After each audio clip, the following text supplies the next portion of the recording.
Chapter 3. From Preeminence to Decline.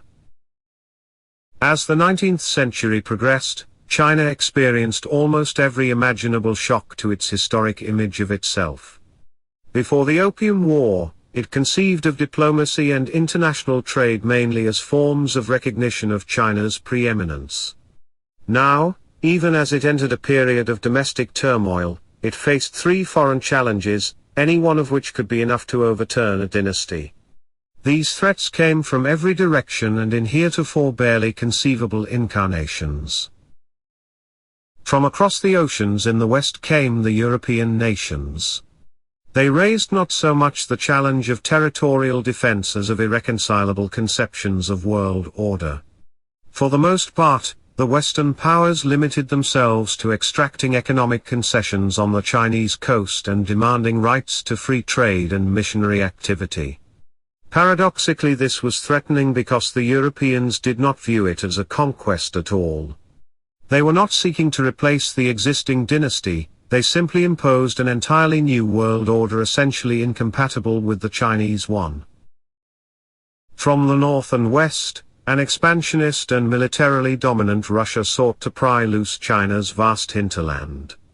Russia's cooperation could be purchased temporarily, but it recognized no boundaries between its own domains and the Chinese outer dominions.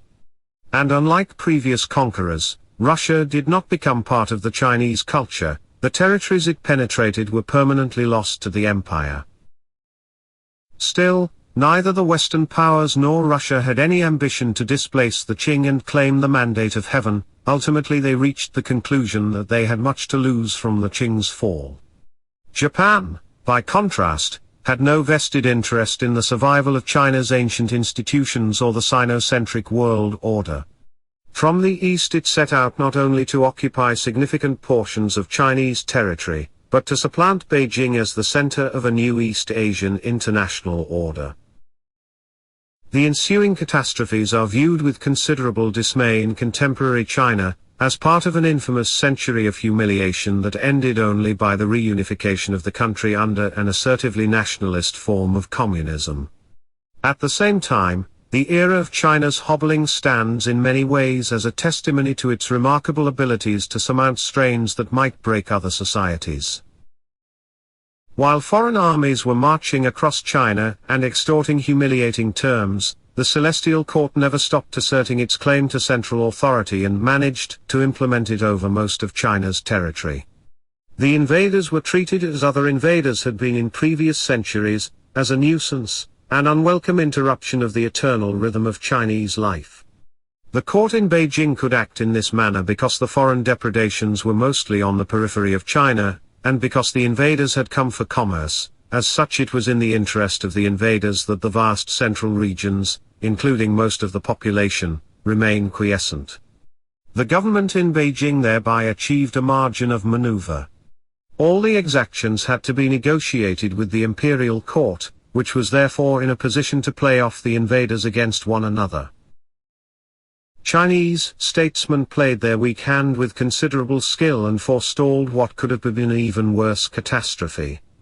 From the point of view of the balance of power, the objective configuration of forces would have suggested the impossibility of China's survival as a unitary, continent-sized state. But with the traditional vision of Chinese preeminence under often violent challenge and the country lashed by waves of colonial depredation and domestic upheaval, China eventually overcame its travails by its own efforts. Through a painful and often humiliating process, China's statesmen in the end preserved the moral and territorial claims of their disintegrating world order. Perhaps most remarkably, they did so using almost entirely traditional methods.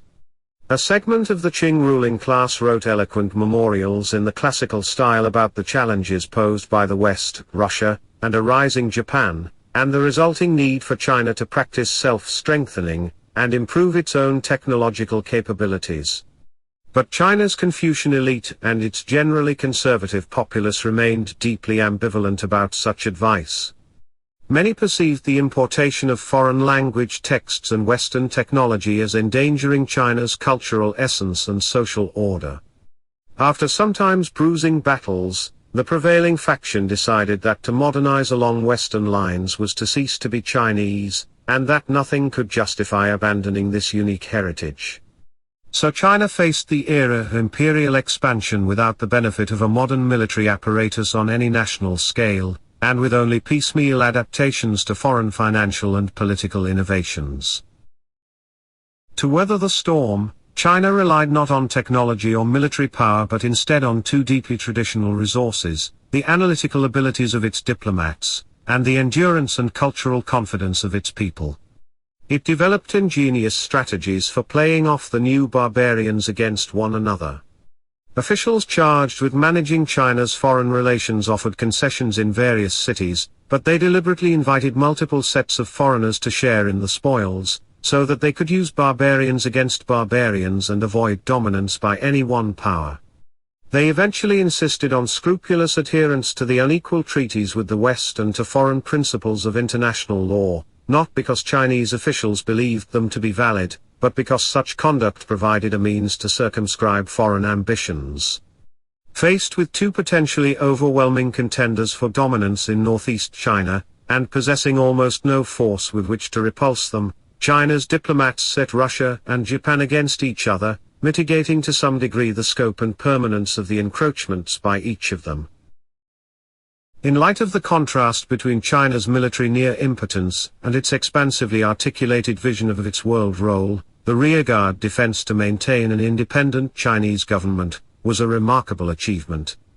No victory celebration attended this accomplishment. It was an incomplete, decades-long endeavor marked by numerous reversals and internal opponents, outlasting and occasionally ruining its proponents. This struggle came at considerable cost to the Chinese people, whose patience and endurance served, for neither the first nor the last time, as the ultimate line of defense. But it preserved the ideal of China as a continental reality in charge of its own destiny. With great discipline and self-confidence, it kept the door open for the later era of Chinese resurgence.